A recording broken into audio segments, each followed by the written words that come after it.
وما أمروا إلا ليعبدوا الله مخلصين له الدين. Assalamualaikum warahmatullahi wabarakatuh. Waalaikumsalam. Suatu kejadian begini Ustaz. Seseorang yang di rumah sakit biasa bertanya begini, samakah waktu nifasnya antara orang yang melahirkan normal dengan orang yang melahirkan melalui sesar? Yang kedua, Enggak kaitan, Pak. oh masih sebenarnya masih kaitan Ustaz. Baik. Yang kedua, adakah masa nifas pada orang yang diakhiri kehamilannya? Apakah itu karena keguguran atau karena indikasi membahayakan ibunya? Seperti kalau seseorang dengan kehamilan di luar kandungan, kan tidak mungkin bisa melalui, anaknya tidak bisa sampai lahir sempurna. Jadi pertanyaannya Ustaz, kalau misalkan kan dalam Al-Quran kalau tidak salah ada proses-proses penciptaan manusia. Jadi ada masih dari mani, darah, segumpal darah, kemudian tulang, kemudian dibungkus dengan daging. Pertanyaan kedua ini Ustaz, adakah masa nifasnya? Kalau misalkan pengakhiran kehamilannya itu pada masih misalkan masih segumpal darah atau sudah berwujud sempurna karena tahap-tahap kehamilan itu Ustaz. Jadi misalkan dia dikuret pada umur 4 minggu atau diakhiri kehamilannya pada umur misalkan 6 bulan, jadi sudah berwujud manusia. Nah, adakah masa nifasnya ini setelah melahirkan Ustaz? Ya, misalkan lahir. Baik, alhamdulillah. Untuk pertanyaan yang pertama tadi itu, apakah sama nifasnya orang yang lahir normal atau dioperasi? Itu di dalam syariat, Pak, tidak membicarakan lahirnya, tapi membicarakan darahnya, Pak. Darahnya yang dibicarakan, bukan caranya melahirkan. Karena kalau cara melahirkan nanti beda setiap zaman. Maka yang dipakaikan kaidah yang memang selalu ada. Kata Allah Subhanahu wa taala, "Wa yas'alunaka 'anil mahid." Qul huwa adha fa'tazilun nisaa fil mahid. Mereka bertanya kepada kamu tentang darah haid. Katakan itu darah najis. Jauhi perempuan saat dia haid. Jauhi perempuan saat dia haid. Maksudnya jauhi memasukkan timba ke sumur ya. Karena yang lainnya boleh. Yang lainnya boleh. Ini kan yang dibicarakan Pak, darahnya. Sekarang kalau kita bertanya, ada nggak nifasnya? Pertanyaannya, ada nggak darahnya? Karena ada darah, ada hukum. Tidak ada darah, tidak ada hukum. Itu Pak. Ketika dia lahir normal, ada darah, nifas. Ketika dia lahir sesar misalnya, ada darah, nifas. Tidak ada darah, tidak nifas. Walaupun itu misalkan kan ada istilahnya, misalkan kita belajar di kesehatan, ada proses evolusi rahim, ada waktu-waktu itu keluar darah kotor. Ya. Tapi kelihatannya memang beda perlakuannya Ustaz kalau antara yang lahir normal dengan lahir sesar. Karena kalau lahir sesar rahimnya itu betul-betul dibersihkan.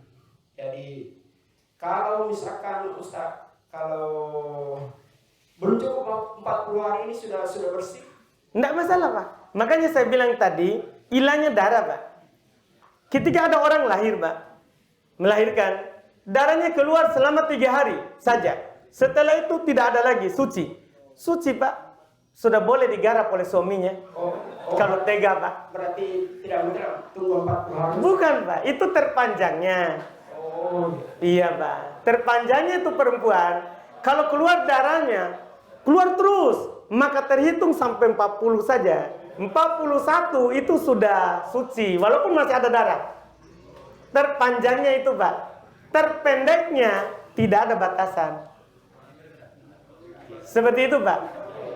Baik. Untuk pertanyaan yang kedua. Iya. Ada orang keguguran. Apakah dianggap nifas atau tidak?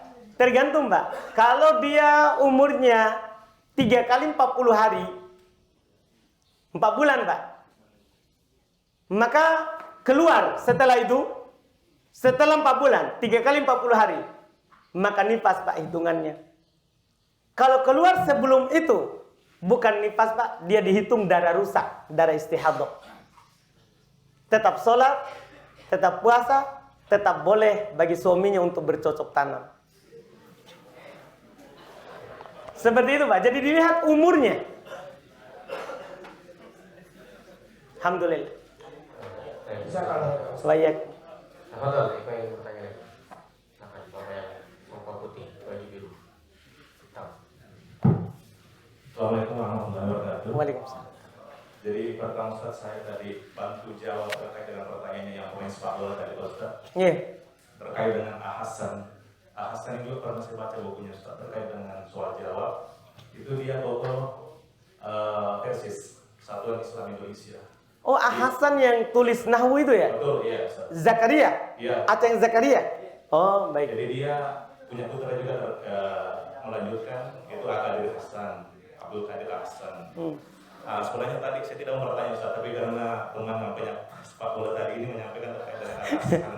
Baik. Yang pertama pertanyaan saya, bagaimana dengan pemahaman Ustaz terkait dengan tesis ini? Itu yang pertama Ustaz. Iya. Kemudian yang kedua, dalam proses membaca ini saya masih SMP kalau tidak salah itu Ustaz, saya baca buku yang terkait dengan soal jawab terkait dengan Hasan ini terkait dengan kesurupan. Itu katanya kesurupan menurut beliau bahwa jin itu tidak langsung masuk di dalam tubuh manusia, karena katanya manusia itu lebih mulia, lebih tinggi derajatnya ketimbang dengan jin, jadi tidak bisa masuk dalam aliran darah. Dia mengatakan bahwa itu katanya bisa orang kesurupan ketika misalnya ada memang jin yang disuruh untuk sebagai perantara. Misalnya kalau dia pada saat makan, dia memberikan zat di situ, di makanannya, kemudian dia telan orang yang akan ditujukan itu.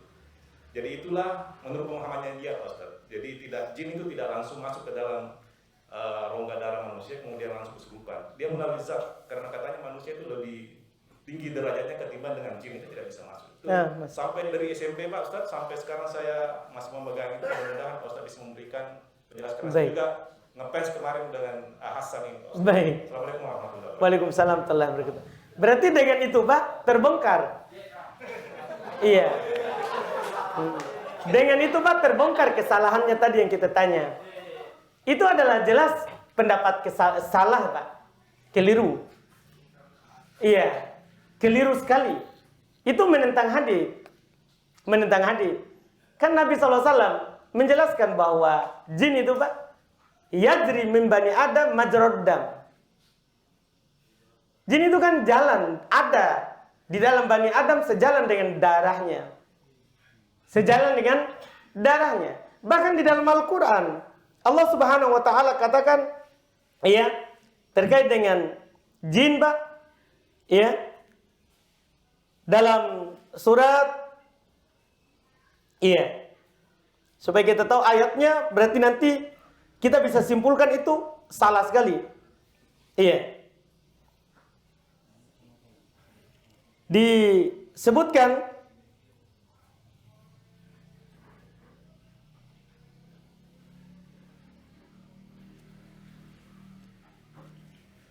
di dalam Al-Quran, kalau dia berserikat dengan anak Adam, dengan keturunan Adam, di dalam masalah yang mereka lakukan,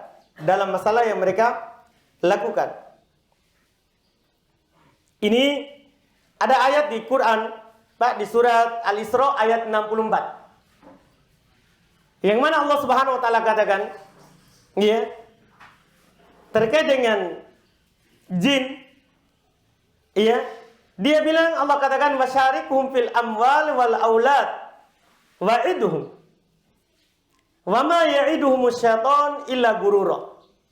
Itu menjelaskan masalahnya syaitan. Dia syaitan itu akan mengerahkan segala kemampuannya untuk menyesatkan anak cucu Adam. Di antara yang dia lakukan adalah dia berserikat dengan Adam dan keturunannya di dalam banyak masalah. Di dalam harta. Terkait dengan harta. Dia berserikat ketika harta itu dalam pencariannya adalah cari yang haram. Wal aulad. Di dalam beranak. Karena ketika orang berhubungan dengan istrinya, dia tidak baca bismillah. Dia tidak baca Allahumma jannibna syaitan. Wa jannibis syaitan ma razaqtana. Maka syaitan ikut juga berhubungan badan dengan istri. Berserikat. Ini semua kan dia menyatu dengan anak Adam. Ditambah dengan hadits Nabi SAW tadi. Itu menunjukkan kesalahan dalam ini. Dalam apa yang dia terangkan. Apa yang dia terangkan. Mengenai bahwa Adam lebih mulia, manusia lebih mulia daripada jin. Itu betul, ada ayatnya. Walaqad karramna bani Adam. Kami telah muliakan anak Adam. Makanya dari para rasul itu dari Adam, bukan dari jin. Memang mulia, tapi apakah ada dari ayat itu menafikan kalau dia tidak bisa masuk? Salah kalau kita bilang berdalil dengan itu untuk menyatakan tidak masuk. Kan ada dalil lain yang bisa. Dia bisa membahayakan. Sebagaimana manusia bisa membahayakan manusia yang lain. Makanya kenapa disyariatkan banyak dzikir yang akan melindungi kita dari mereka. Misalnya ketika antum turun suatu tempat. Kita kan disyariatkan untuk membaca a'udzu bikalimatillahi tammat min syarri ma khalaq. Kenapa ini? Kan dia bisa membahayakan. Iya, bisa masuk di kita. Kan banyak orang kerasukan. Itu karena dia bisa masuk. Dan banyak nas-nasnya. Banyak nas-nasnya. Ini ya menunjukkan bahwa salah dalam hal itu. Kita tidak ambil Pak, tidak baca, bahaya kan kalau itu yang tertanam dari kita. Kita bakar Pak. Buku tak tadi. Baik. Alhamdulillah Pak, jazakumullah khairan karena tergambar dengan hal itu. Wallahu a'lam. Jangan lupa subscribe, like, dan share.